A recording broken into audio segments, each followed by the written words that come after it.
सर्वांच्यासाठी नमस्कार. मी राजेंद्र खोराटे ज्ञान संस्कार अकादमीमध्ये सर्वांचं हार्दिक स्वागत करतोय. आता आपण टी परीक्षा आपली अंतिम टप्प्यात आलेली आहे आणि या टी परीक्षेतील मागचे जे प्रश्नपत्रिकेचे पेपर्स आहेत त्यांचा आपण आता सराव घेतो आहे. कारण जेवढा पेपरांचा सराव आपला होईल तेवढा आपल्याला त्या परीक्षेबद्दलचं जजमेंट येणार आहे आणि जेणेकरून जेवढं जजमेंट तुम्हाला येईल त्या पद्धतीनं पेपर सॉल्व करणं, कमी वेळेमध्ये अधिक गुण संपादन करण्यासाठीचा हा एक जवळचा मार्ग म्हणायला हरकत नाही. कारण आपला अभ्यास झालेला असतो, पण येणारे प्रश्न कशा स्वरूपाचे असतात, कशा पद्धतीचे असतात, कशा पद्धतीनं त्याचा विचार केल्यानंतर कमी वेळेमध्ये आपल्याला उत्तर शोधता येतं, या ज्या कन्सेप्ट आहेत या कन्सेप्ट या पेपर सोडवल्यामुळं होत असतात. आणि अशा या पेपर सोडवण्याचा सराव आम्ही आमच्या अकादमीच्या माध्यमातून घेत आहोत. आता पेपर सेकंड याच्या अगोदर पेपर फर्स्टचा सराव थोडाफार केला आहे, पण आता पेपर सेकंडचा सुद्धा आता आपल्याला सराव करणं गरजेचं आहे. आणि तो सराव करत असताना आज आपण जी परीक्षेचा पेपर सॉल्व करणार आहोत तो म्हणजे पेपर 2 14 डिसेंबर 2014चा.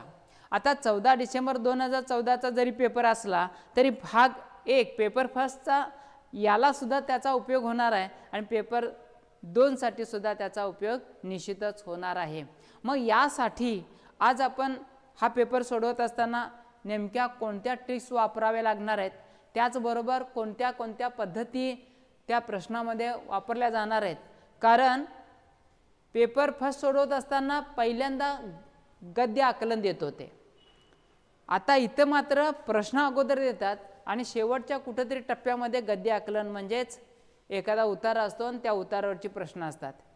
पेपर फर्स्टमध्ये कविता एक कंपल्सरीच असते, उतारा एक कंपल्सरीच असतो, ह्याच्यामध्ये मात्र एखादाच परिच्छेद असतो, तो मात्र तुम्हाला विचारपूर्वक उत्तर द्यायला सूचित करणारा असतो.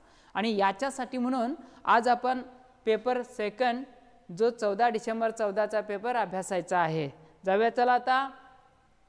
आता पहिला प्रश्न आहे आपल्यासाठी, पुढील शब्दामधून अनेक वचनी शब्द ओळखा. आता ज्या वेळेला एक वचनी शब्द अनेक वचनी शब्द वाचल्या वाचल्या आपल्याला लक्षात यायला लागतं की संख्या एक दर्शवली असेल तर एक वचनी, एकापेक्षा अधिक संख्या दर्शवली असेल तर अनेक वचनी. आता शब्द तो शब्द एक वचनी, निरोप तो निरोप एक वचनी, ते वर्ण आता ते वर्ण तो वर्ण. ज्या वेळेला आपण पाहतो आता इथं या शब्द जर पाहायला गेलात तर पहिले 3 शब्द आपल्याला एक वचनाचे वाटतात आणि आहेत, पण मात्र वाटा, वाट आणि वाटा एक वचने विचारताना विचारले त्याने अनेक वचने, म्हणजे पर्याय क्रमांक 4 याचं उत्तर असणार आहे. चला जाऊया पुढं. पुढील जोड्यामधून स्त्रीलिंगी पुल्लिंगाची चुकीची जोडी ओळखा. आता 2-2 शब्द तुम्हाला दिलेले आहेत. आता या 2 शब्दामध्ये तुम्हाला काय विचारलेलं आहे, एक शब्द पुल्लिंगी असणार आहे, दुसरा शब्द स्त्रीलिंगी असणार आहे, किंवा एक शब्द स्त्रीलिंगी असणार आहे, दुसरा शब्द पुल्लिंगी असणार आहे. आता आपल्याला ज्या वेळेला स्त्रीलिंगी आणि पुल्लिंगीचा विचार करताना तो असेल तर पुल्लिंगी, ती असेल तर स्त्रीलिंगी, ते असेल तर नपुंसकलिंगी, या ट्रिक्सनुसार आपल्याला त्या शब्दाकडे पाहायचं आहे. आता हे पाहत असताना गाडी ती गाडी, गाडा तो गाडा, म्हणजे एक स्त्रीलिंगी आहे एक पुल्लिंगी आहे. मादा मादी, इथे जरासं संयुक्त चिन्ह आहे. आता मादा मादी ज्या वेळेला नर मादी आपण पाहिलेला आहे, मादा मादी असं असतं का, नाही नसतं ना. त्यामुळं बहुतेक स्त्रीलिंगी पुल्लिंगीची जोडी हीच पर्याय क्रमांक 2 असावी. वृक्ष लता तो वृक्ष ती लता, लता म्हणजे वेल लक्षात असू द्या. वृक्षवल्ली आम्हा सोयरे वनचरे, पक्षी ही सुस्वरे आळवेते, असं आपण कवितेच्या माध्यमातून पर्यावरणाचा संदेश देत असताना, निसर्गाचा संदेश देत असताना त्या ओळी म्हणत असतोय. कोल्हा तो कोल्हा ती कोल्ही, म्हणजेच पर्याय क्रमांक 2 मादा मादी. कोणत्या विभक्तीला प्रत्यय नसतात. आता तुमच्या समोर 4 विभक्ती दिलेत, प्रथमा, द्वितीया, पंचमी आणि संबोधन. आता आपल्याला विभक्तीचा चार्ट तोंडपाठ पाहिजे हा. का? प्रथमा, द्वितीया, तृतीया, चतुर्थी, पंचमी, षष्ठी, सप्तमी आणि संबोधन 8 विभक्ती आहेत. प्रथमेला प्रत्यय नाहीत, द्वितीया चतुर्थीला सला ते सला नाते, तृतीयाला ने एसी नी ही इसी, पंचमीला उन हुन उन हुन, षष्ठीला चा ची चे चे च्याची, सप्तमीला त इ आ त इ आ, संबोधनमध्ये एक वचनात नाही अनेक वचनात नो. म्हणजे प्रत्यय नसलेली विभक्ती कोणती असणार आहे? पर्याय क्रमांक 1 प्रथमा. आता तो साधू या देवळातच मुक्कामास असतो. आता तो साधू या देवळातच मुक्कामास असतो. ज्या वेळेला एक लक्षात घ्या, काय वाटेल ते झालं तर जर क्रियापद एकच असेल, तिथं धातू साधिताची जोड नसेल, तर त्यावेळेला ओळखायचं वर्तमानकाळ, भूतकाळ, भविष्यकाळ, ते पण साधा. आता इथं असतो एकच क्रियापद आहे, त्यामुळे याचा काळ साधा असणार आहे. तो साधा असतो वर्तमान काळ असेल, भविष्यकाळ असेल. लक्षात आलं तुमच्या? म्हणजे याचा पर्याय क्रमांक 1 याचं उत्तर असणार आहे. तृतीय पुरुषी, एकवचनी, नपुसकलिंगी असे स्वतंत्र क्रियापद आणि त्याचा प्रयोग कोणता? आता कर्त्याच्या किंवा कर्माच्या लिंग वचन विभक्ती किंवा लिंग वचन पुरुष यानुसार क्रियापद बदलत नसून ते तृतीय पुरुषी, नपुसकलिंगी, एकवचनी असेल त्यावेळेला असतो भावे प्रयोग. म्हणजेच इथं विचारलंय तृतीय पुरुषी, नपुसकलिंगी, एकवचनी असे स्वतंत्र क्रियापद आणि त्याचा प्रयोग कोणता? पर्याय क्रमांक 2 भावे. ह्याची गरजच नाही बाकीच्या पर्यायाची वाचायची सुद्धा. पुढील वाक्यामधून विद्यार्थी वाक्य ओळखा.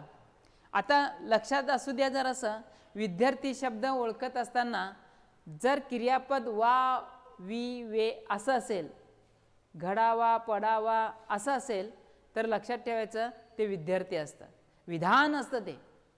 इथं बघा, मनपूर्वक दिलेल्या निमंत्रणाला मान द्यावा. आणि बऱ्याच वेळेला काय केलं पहा, की क्रियापदांचे अर्थ विचारत असताना आज्ञार्थी, विद्यार्थी, संकेतार्थी आणि स्वार्थी 4 प्रकार आहेत क्रियापदांचे.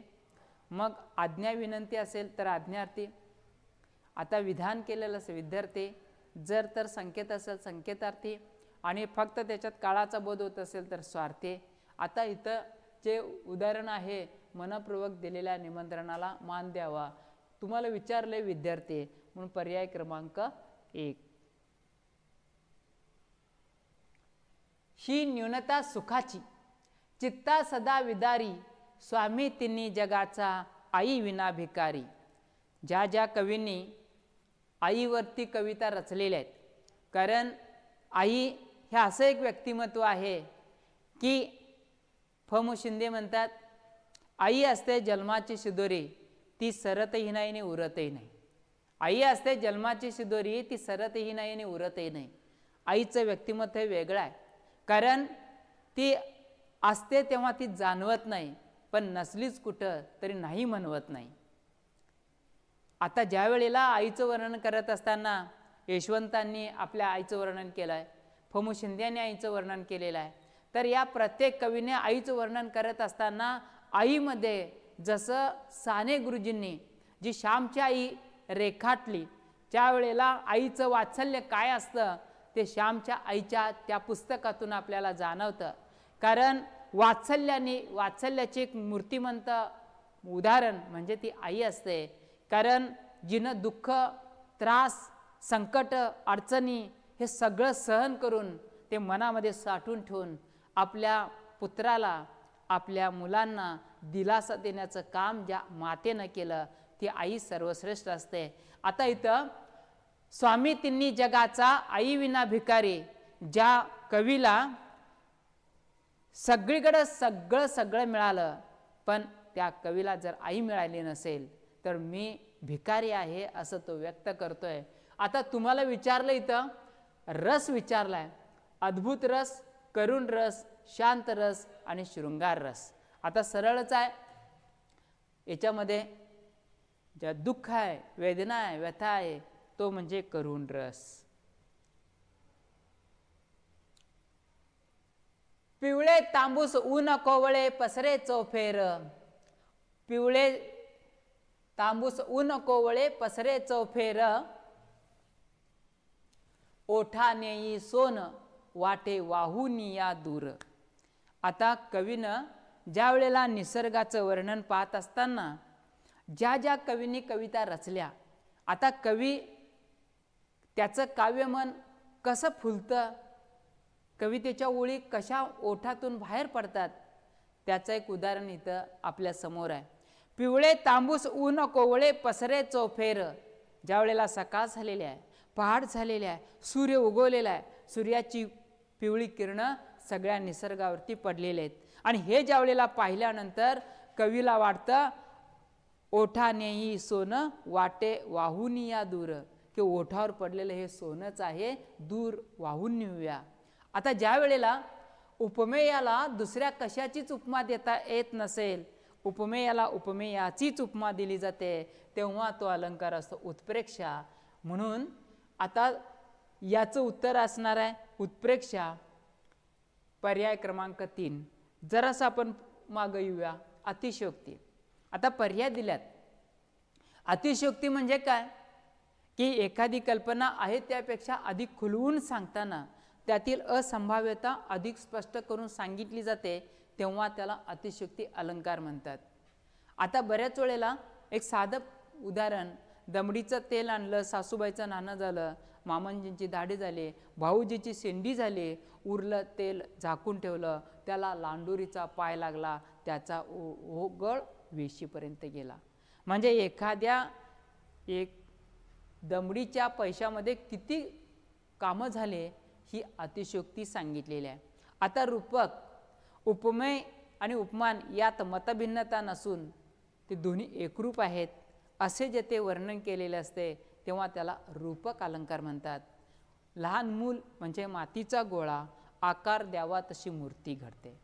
लहान मूल आणि मातीचा गोळा, लहान मुलावर जसे संस्कार कराल तसं ते घडत असतं, तसं मातीच्या गोळ्यावर कुंभार जसे संस्कार करतो तसं मडकं तयार होतं. म्हणजे उपमेय आणि उपमान यात मतभिन्नता नसून दोन्ही एकरूप आहेत. आता उपमा दोन वस्तूतील साम्य जेव्हा चमत्कृती पूर्ण रीतीने वर्णन केलेले असते तेव्हा त्याला उपमा अलंकार म्हणतात. आता ज्या वेळेला दोन वस्तू आपल्या डोळ्यासमोर आहेत, मुंबईतील घरे मात्र कबुतराच्या खुराड्यासारखी असतात, दोन्हीतली तुलना केलेली आहे. म्हणजेच अलंकाराचा प्रश्नसुद्धा अतिशय महत्त्वाचा प्रश्न म्हणून ओळखला जातो. आता आईजीच्या जीवावर बायजी उदार या म्हणीच्या अर्थाची म्हण ओळखा. आता तुम्हाला इथं प्रश्न कसा टाकलाय की एक म्हण दिलेली आहे आणि त्याचा पर्यायी म्हण तुम्हाला विचारलेली आहे. आता तुम्हाला म्हण देतात, त्याचा अर्थ सांगा असं पण म्हणतात. म्हणजे प्रश्न कसा येईल त्यावर उत्तर आपल्याला देणं गरजेचं आहे. आता आईजीच्या जीवावर बायजी उदार म्हणजेच काय, की कोणतरी करतंय आणि कोणतरी खातं. म्हणजे आपल्याला त्याचा त्रास होत नसतो, कुणीतरी केलेलं असतं आणि त्याचा लाभ दुसराच घेत असतो. आता पै दक्षिणा लक्ष प्रदर्शना उत्तर होणार नाही. उंदराला मांजर साक्षी उत्तर होणार नाही. काकेत कळसा गावाला वळसा उत्तर होणार नाही. हलवाईच्या घरावर तुळशीपत्र हे मात्र उत्तर अपेक्षित आहे. म्हणून पर्याय क्रमांक 4. हळद लागणे या वाक्यप्रचाराचाच अर्थाचा वाक्यप्रचार ओळखा. इथं काय विचारलंय त्याचाच वाक्यप्रचार दुसरा विचारलेला आहे. कारण ज्या वेळेला हळद लागणे, सर्वसामान्यपणे आपल्याला लग्न समारंभामध्ये हळद लावण्याचा कार्यक्रम असतो. हळद केव्हा लागली जाते की दोन जीवांचा मिलाप किंवा मिलन होतं त्याच वेळेला होतं. म्हणजेच दोनाचे 4 हात होणे हे पर्याय एक याचं उत्तर असणार आहे. कारण बोभाटा करणे म्हणजेच एखाद्या गोष्टीची चर्चा करणे, मनात मांडे खाणे, एखाद्या गोष्टीचा सतत मनात विचार करणे, हायसे वाटणे म्हणजे दिलासा वाटणे, म्हणजे पर्याय क्रमांक 1 हे याचं उत्तर असणार आहे. पुढील शब्दामधून मराठी उपसर्ग ओळखा. आता पुढील शब्दामधून मराठी उपसर्ग. आता ज्या वेळेला साधित शब्दांचे प्रकार 4, 1 उपसर्गटित, 2 प्रत्ययगटित, 3 अभ्यस्त आणि 4 सामासिक शब्द. आता ज्या वेळेला हे जे 4 प्रकार असतात, तुम्हाला शब्द तसा प्रश्न विचारण्याची शक्यता आहे. आता उपसर्ग गटित म्हणजे काय? ज्या शब्दाच्या पूर्वी, अलीकडे, मागे एक किंवा अनेक शब्द येऊन एक किंवा अनेक शब्द आलेले असतात त्याला उपसर्ग म्हणतात, आणि उपसर्गाने मिळून बनलेला शब्द असतो तो उपसर्ग गटित शब्द असतो. आता इथं गैर, प्र, पड आणि अप ज्या वेळेला हे शब्द आपण पाहतो त्यावेळेला संस्कृत उपसर्ग आहेत, मराठी उपसर्ग आहेत, फारसी उपसर्ग आहेत, अरबी उपसर्ग आहेत. तर या सगळ्या उपसर्गांचा विचार करताना इथं तुम्हाला विचारलं आहे मराठी उपसर्ग कोणता. आता गैर, प्र, आता गैर हा फारसी उर्दू उपसर्ग आहे, प्र, अप हे संस्कृत उपसर्ग आहेत, आणि पड हे मात्र मराठी उपसर्ग आहे. पड छाया, छाया, पड छाया, म्हणजे पर्याय क्रमांक 3 याचं उत्तर असणार आहे. पुढील शब्दापैकी कोणता शब्द प्रत्यय घटित आहे? आता प्रत्यय घटित, मगाशी उपसर्ग घटित विचारलं, आता प्रत्यय घटित शब्दाच्या नंतर एक किंवा अनेक अक्षरे लागून जो शब्द तयार होतो त्याला म्हणतात उपसर्ग घटित शब्द.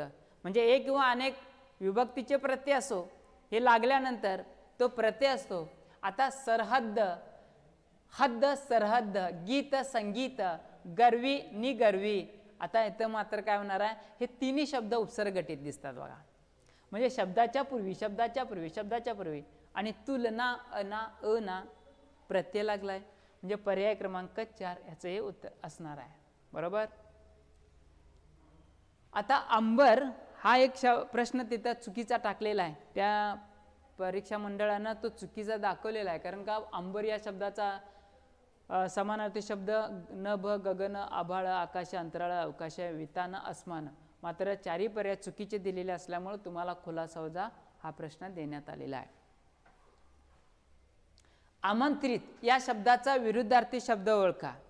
आता ज्या वेळेला आमंत्रित याचा अर्थ की ज्यांना आपण खास करून निमंत्रण देतो, ज्यांना आपण बोलावतो, त्यांना आपण आमंत्रित असा शब्दप्रयोग वापरतो. म्हणजे निमंत्रण दिल्याशिवाय तो पाहुणा येत नाही. पण एखादा पाहुणा आपल्या घरी असा येतो की त्याला आपल्याला सुद्धा माहीत नसतं तो येणार आहे की नाही. मग त्यावेळेला आपण म्हणतो की अचानक आला, अचानक आला म्हणजे आगंतुक आला.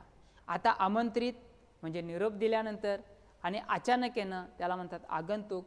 म्हणजेच आमंत्रित याचा विरुद्धार्थी शब्द आगंतुक, पर्याय क्रमांक 2. आता हे तिन्ही पर्याय तुमच्या लक्षात आलं असतील. अनावृत्त म्हणजे वृत्त, अनावृत्त, काही अर्थ तुम्हाला कन्सेप्ट लक्षात आले असतील. चुकीच्या प्रकाराने केलेले सामान्य रूप ओळखा. काल हा प्रश्न पडलेला होता सामान्य रूपाचा. सामान्य रूप म्हणजे काय? अगोदर लक्षात घ्या, मूळ शब्द जो असतो त्या मूळ शब्दाला प्रत्यय लागतात, कसले विभक्तीचे, काही वेळेला अव्यय लागतात, आणि मग मूळ शब्दाच्या रूपामध्ये बदल होतो. आता असा बदल झाला, आणि जो बदल झालेला जो शब्द असतो ना त्याला म्हणायचं सामान्य रूप. आता इथं माळ, माळेचा, आता बघा माळ हा मूळ शब्द आहे, मी तर माळेचा असं केलं, माळचा असं केलं का? नाही. म्हणजे चा प्रत्यय लागल्यानंतर भूल, भुलीने, इथं प्रत्यय मी लावला. आता इथं शब्दाच्या रूपात बदल झाला, मुलीनो, नो प्रत्यय लावला, इथं या शब्दाच्या रूपात बदल झाला, इथं मात्र बदल झालेला दिसत नाही. म्हणजे याचं चुकीचं उत्तर कोणतं असणार आहे? दरवाजा, दरवाजा, पर्याय क्रमांक 1. आता इथं जरासा बदल झाला आहे, कारण हा जरा कॉम्प्युटर मिस्टेक झाला आहे. याला द्रू असा आहे.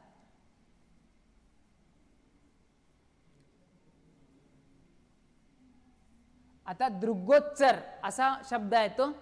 आता दृग्गोच्चर, आता ज्या वेळेला याचा हे दृग, दृक्क आणि इथं दृक्क.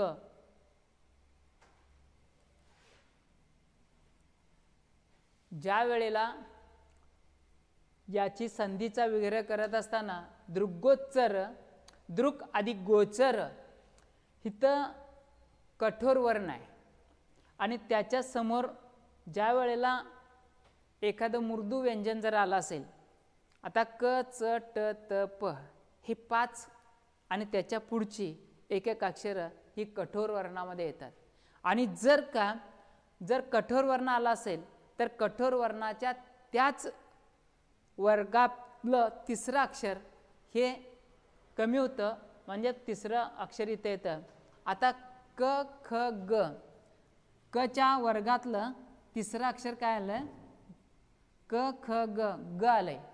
ज्या वेळेला कठोर वर्णाच्या पुढे, याच्या पुढे जर का मृदू वर्ण आला किंवा स्वर आला तर त्याच वर्गातील तिसरं वर्ण या कठोर वर्णाच्या जागी येतो आणि शब्द तयार होतो. म्हणून इथं गोचर तसं राहिलेला आहे आणि हा ग कठोर वर्ण गेला आणि या ग इथं आलेला आहे. म्हणून दृग्गोच्चर ही दुरुस्ती करायचं. याचा पर्याय क्रमांक 3.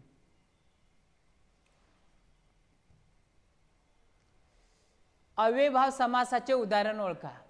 आता अव्ययभाव समास म्हणजे काय की ज्या समासाचं पहिलं पद महत्त्वाचं त्या समासाला अव्ययभाव समास म्हणतात. ज्या समासाचं पहिलं पद अव्यय असतं त्या समासाला अव्ययभाव समास म्हणतात. आ, यथा, प्रति, गैर अशा स्वरूपांनी जी उदाहरणं असतात त्यांना काय म्हणायचं, अव्ययभाव समास. आता इथं वदनचंद्र, चंद्रासारखे वदन कर्मधारय समासात जाईल.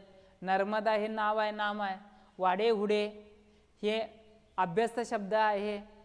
आता गैरशिस्त, शिस्तीशिवाय अव्ययभाव समास, म्हणजेच याचा पहिला पर्याय असणार आहे एक अव्ययभाव समास. पुढील शब्दामधून दर्शक सर्वनाम ओळखा. आता दर्शक सर्वनाम पाहिलं तर पुरुषवाचक सर्वनाम, सर्वनामांचे पोटप्रकार, पुरुषवाचक सर्वनाम, दर्शक सर्वनाम, संबंधी सर्वनाम, प्रश्नार्थक सर्वनाम, सामान्य किंवा अनिश्चित सर्वनाम आणि आत्मवाचक सर्वनाम हे 6 प्रकार आहेत. आता इथं तुम्हाला विचारले दर्शक, हा ही हे, ह्या ही जवळची किंवा दूरची वस्तू दाखवण्यासाठी वापरल्या जाणाऱ्या सर्वनामांना दर्शक सर्वनाम म्हणतात. मी एवढं वर्णन करून झाल्यानंतर तुमच्या लक्षात आलं असेल की पर्याय क्रमांक 4 हे याचं उत्तर असणार आहे. बरोबर. पुढील शब्दामधून विशेषण नसलेला शब्द ओळखा. आता ज्या वेळेला विशेषण नसलेला, बऱ्याच वेळेला विशेषण कशाला म्हणतात तर पहिली शब्दाच्या अगोदर म्हणजे नामाच्या अगोदर नामाबद्दल विशेष माहिती सांगणारा शब्द म्हणजे विशेषण. आता दुखरा हात, हात हे नाम आहे, दुखरा विशेषण. किरकिरी पोरं, पोरं नाम किरकिरी. आता आजारी मुलगा, मुलगा आजारी विशेषण.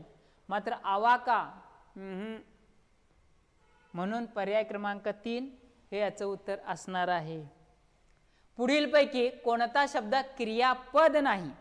आता ज्या वेळेला एखादी गोष्ट क्रियापद म्हटल्यानंतर वाक्याचा अर्थ पूर्ण करणारा क्रियावाचक शब्द म्हणजे क्रियापद. आता तुम्हाला लक्षात आलं असेल दुखावले, दुखण्याची क्रिया, वळवळला, वळवळण्याची क्रिया, बसवले, बसण्याची क्रिया. मात्र सालवाले नाम वाटतंय, नाम आहे, म्हणून याच्यातलं पर्याय क्रमांक 1 याचं उत्तर असणार आहे. पुढील क्रियापदामधून प्रयोजक क्रियापद ओळखा. आता क्रियापदांचे प्रकार आपण अभ्यासत असताना आपल्याला एक लक्षात घ्या, क्रियापदांचे प्रकार सगळ्यात महत्त्वाचे आहेत. कारण सकर्मक, आकर्मक, कारण त्यात जोड्या आहेत. सकर्मक, आकर्मक, संयुक्त, सहाय्यक, सिद्ध, साधित, शक्य, प्रयोजक, अनियमित आणि भावकर्तृक हे प्रकार आहेत. आता हे प्रकार अभ्यासत असताना इथं प्रयोजक विचारलंय. प्रयोजकमध्ये शक्य क्रियापद आणि प्रयोजक क्रियापदाची जोडी आहे. शक्य म्हणजे काय, ज्या क्रियापदामध्ये ती क्रिया कर्ता स्वतः करतो त्याला म्हणायचं शक्य क्रियापद. उदाहरणार्थ, मला आता जावं होते, मला आता पळवते, मला आता खावं होते, खावं होते, जावं होते, पळवते. म्हणजे ज्या वेळेला कर्ता ही क्रिया स्वतः करतो त्याला म्हणतात शक्य क्रियापद. आणि प्रयोजक क्रियापदात काय होतं, ती क्रिया कर्ता स्वतः करत नाही, ती क्रिया कोणाकडून तरी करून घेतो, ती स्वतः क्रिया करत नाही. आता इथं ज्या ज्या वेळेला आपल्या लक्षात आलं असेल की आई मुलाला बोलावते, मुलगा बोलवतो का नाही, आई मुलाला बोलावते, म्हणजे मुलगा स्वतः बोलत नाही, आई मुलाला बोलवते. म्हणजे ज्या वेळेला हिथं निजला गेला देववीन याऐवजी आपल्याला ही क्रिया स्वतः क्रिया करत नसून ती क्रिया दुसरा कोणीतरी करून घेत असतो. आता इथं देववीन, निजला, बोलावते, गेला, देववीन म्हणजेच ही क्रिया, इथं काहीतरी चुकीच झाले, बोलावतेच हे क्रियापद असणार आहे, त्याचं जरा कन्फ्युज करूया. पुढील शब्दामधून लेखन नियमानुसार अचूक शब्द ओळखा. ऋणानुबंध, ऋणानुबंध, ऋणानुबंध, ऋणातुबंध. इथं पहिला शब्द लेखन नियमानुसार अचूक, ऋणानुबंध हा अचूक आहे. पुढील कादंबऱ्यामधून रंगनाथ पठारे यांच्या कादंबरीचे नाव ओळखा. आता याला मात्र काय करायचं आहे की आपल्याला या कादंबऱ्या माहिती असायला पाहिजेत. पहिली गोष्ट, ताम्रपट हे रंगनाथ पठारे हे ठरलेले आहेत. आता झुंजार माची गोनी दांडेकरांची कादंबरी आहे. पानिपत विश्वास पाटलांचे आहे. आता तुंबाडचे खोत श्रीना पेंडसे हे नाव तोंडपाठ असायला पाहिजेत कारण या जुन्या कादंबऱ्या आहेत. आणि ताम्रपट रंगनाथ पठारे यांची ही कादंबरी आहे, त्यामुळं 4 नंबर. आहे मनोहर तरी हे कोणत्या प्रकारचे पुस्तक आहे. आता आहे मनोहर तरी हे सुनीता देशपांडे यांचं एक आत्मचरित्र आहे, म्हणजे आत्मकथनपर पुस्तक आहे. पर्याय क्रमांक 2. आता गटात न बसणारे नाव ओळखा. ज्या वेळेला चिनी माती, ग्रीकांजली, अमेरिका, इजिप्तियन हे ज्या वेळेला काही काही शब्द असे असतात की गटात न बसणारे शब्द ओळखा असं म्हटल्यानंतर आपल्याला काही गोष्टी जरासं लक्षात आलं असेल की अमेरिका हे नाव वेगळं आहे आणि हे 3 वेगळं आहे.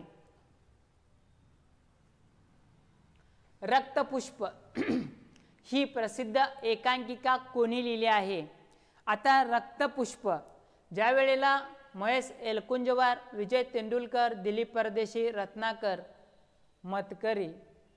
आता रक्तपुष्प एकांकिका पूर्वीच्या काळामध्ये 3 अंकी नाटकं असायची, काही वेळेला 1 अंकी नाटक असायचं. एकांकिका म्हणजे 1 अंकाचं नाटक. आता याचं उत्तर असणार आहे महेश एलकुंचवार की त्यांनी रक्तपुष्प नावाचा 1 अंकी एकांकिका लिहिलेली आहे. उत्तम कांबळे यांनी कोठे झालेल्या साहित्य संमेलनाचे अध्यक्षपद भूषवले. आता उत्तम कांबळे हे एक सकाळचे पत्रकार म्हणून ओळखले जातात.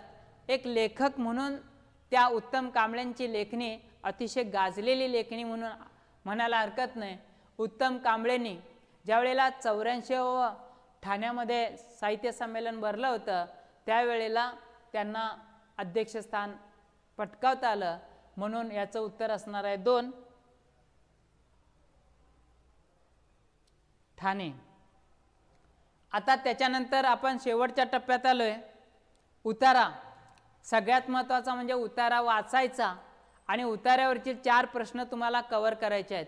आता हा उतारा वाचत असताना समजपूर्वक, काळजीपूर्वक, जिथं विरामचिन्ह आहेत तिथं व्यवस्थित वाचा, जेणेकरून तुमच्या लक्षात येणार आहे. हा उतारा वाचल्या वाचल्या आपल्याला उत्तराचं आकलन होणार आहे. आईवडिलांचे मुलावर प्रेम असते, त्यांना त्यांची खूप काळजी वाटते, त्यांना मुलांचा अपेक्षाभंग झालेला, त्यांना दुःख झालेले, त्यांनी निराश झालेले पावत नाही. प्रत्येक आईवडिलांना वाटत असतं की आपल्या मुलाची काळजी इतकी ते घेतात की त्या मुलाचा अपेक्षाभंग झालेला, त्यांना दुःख झालेलं, ती निराश झालेले पावत नाही. त्यांच्या बाबतीतले सर्व नियम आपणच आईवडील घेत असतात, निर्णय योग्यरित्या घेऊ शकतो असे वाटल्यामुळेच ते मुलाबाबत विशिष्ट प्रकारे वागतात. म्हणजे मुलाला कोणती जबाबदारी आईवडील द्यायला तयार नसतात का? आपल्या मुलाला कोणत्या प्रकारचा त्रास होणार नाही याची काळजी आईवडील कायमच घेत असतात. मग होते काय, मुलांनी कोणते शिक्षण घ्यावे, कोणाशी लग्न करावे, किती मुले होऊ द्यावीत या बाबतीतही त्यांचे आग्रही सल्ले असतात. म्हणजे प्रत्येक गोष्टीत आई वडील ते मुलाला सांगत असतात, असं कर तसं कर, म्हणजे सगळा सल्ला आई वडीलच देत असतात. परंतु यामुळे निर्णय घ्यायला, त्या निर्णयाला जबाबदार राहायला मुले शिकत नाहीत. म्हणजे मुलं परावलंबी होतात. काय विचारायचं ते आईवडिलांना विचारल्याशिवाय करायचं नाही. आणि मग या गोष्टीमुळे काय घडतं, त्यांना स्वातंत्र्य पेलता येत नाही. पाश्चात्य आईबाप मुलाशी या प्रकारे कधी वागत नाहीत. आपली संस्कृती काय करते, मुलाला परावलंबी करण्याचा प्रयत्न करते. मात्र पाश्चात्य संस्कृती, जी विकसित संस्कृती आपण ज्यांना म्हणतो, त्या संस्कृतीतल्या मुलांना त्यांचे आईवडील कसे वागवतात पहा. पाश्चात्य आईबाप आपल्या मुलाशी या प्रकारे वागवत नाहीत. मग कसे वागतात, हाताची घडी तोंडावर बोट हा आपल्या संस्काराचा पाया आपल्याकडं, पण तिकडचं तर जा पहा करा, आपल्या निर्णयाची जबाबदारी घ्या, हा त्यांच्या संस्काराचा मूलमंत्र. म्हणजे तिथले आईवडील काय करतात, तू जा कर, पहा, जबाबदारी घ्यायला शिका. मग हा त्यांचा संस्कार आहे. पौरात्य संस्कार सगळे चुकीचे आणि पाश्चिमात्य संस्कार चांगले असे मला मुळीच म्हणायचे नाही. लेखिकेनं इथे विचार व्यक्त केला आहे. म्हणजे ते चांगलं आणि आपलं चुकीचं, आपलं बरोबर आपलं चुकीचं ते चांगलं असं तिनं मांडलेलं नाही. म्हणजे समतोल ठेवण्याचा तिनं प्रयत्न केलेला आहे. मात्र इथं एक गोष्ट प्रामुख्याने जाणवते, इथं कुठं काय सांगायचं आहे की मुलाला आपण जास्त परावलंबी बनवण्याचा प्रयत्न करतो का, हा एक महत्त्वाचा प्रश्न आहे. दुसरा प्रश्न, तिकडच्या सगळ्या गोष्टी जर स्वीकारल्या तर आपली संस्कृती नष्ट होणार आहे का, याचा पण विचार करणं गरजेचं आहे. यावर 4 प्रश्नांचा परिचय आपल्याला करून घ्यायचा आहे आता. परंतु जबाबदारी घ्यायला शिकवण्याचे, स्वतंत्र पेलायला शिकवण्याचे संस्कार मात्र आपण जरूर त्याच्याकडून घ्यायला हवेत. मुलांना स्वतःच्या भावना ओळखायला, त्यांना नावे द्यायला आणि त्या व्यक्त करायला प्रोत्साहन दिले पाहिजेत. मुख्य म्हणजे त्यांना चुका करण्याचे स्वातंत्र्य दिले पाहिजेत, अयशस्वी होण्याची मुभाही दिली पाहिजेत. ते सांगायचं तात्पर्य काय की मुलांना चुका करू द्या. एखादी सायकल शिकवायला आपण मुलांना सांगतो, आपण आईवडील काय सांगतात की पडशील शिस्तीत चालव, तुला लागल शिस्तीत चालव. मुलांना अगोदरच भीती घालायची. त्याला कुठले आईबाप असं सांगत नाहीत, जा पडलास तर पडू देत, लागलं तर लागू देत, काय वाटेल ते होऊ देत, मी घट्ट आहे, असं कधी सांगत नाहीत. आणि त्यामुळं मुलं काय करतात की दुसऱ्यांच्यावर, दुसऱ्या निर्णयावर, आईवडिलांच्या निर्णयावर अवलंबून असतात. आता संस्काराचा प्रश्न इथं आलेला आहे. आता प्रश्न काय ते बघा, भारतीय आईबाप मुलांना कसे बनवतात, लगेच आलं तुमचा स्वतंत्र बनवतात, परावलंबी बनवतात, हट्टी बनवतात, सैर. उत्तर तुमच्या डोळ्यासमोर आहे, पर्याय क्रमांक 2. आईबापांनी कोणते वैशिष्ट्य आत्मसात करायला हवे असे लेखिका शेवटी सांगते. आता कोणतं शेवटी काय सांगितलंय की मुलांना स्वातंत्र्य द्या. हो, तुम्ही ते जे काय स्वातंत्र्य देणार आहात ते दिलात तरच मुलं ही काय होणार आहेत, स्वतः निर्णय घेऊ शकणार आहेत, जबाबदारी पेलायला शिकणार आहेत. म्हणजे दुराग्रह, दुर्लक्ष, औदार्य, अनाग्रहीपणा. मला वाटते पर्याय क्रमांक 3 याचं उत्तर आहे. लेखिकेचा विचार कसा आहे, चुकीचा, पूर्वग्रह दूषित, पाश्चात्य दार्जिना, समतोल. आता तिनं दोन्ही गोष्टी स्वीकारलेल्या आहेत. काय म्हणजे तो पण थोडा स्वीकारा आणि आपला पण स्वीकारा, इथे समतोल साधण्याचा प्रयत्न केलेला आहे. म्हणजेच पर्याय क्रमांक याचं 4थं उत्तर असणार आहे. एकंदरीत आज आपण 2014ची प्रश्नपत्रिका सोडवत असताना 30 प्रश्नांचा परिचय करून घेतलेला आहे. आपण जॉईन झालात त्याबद्दल धन्यवाद.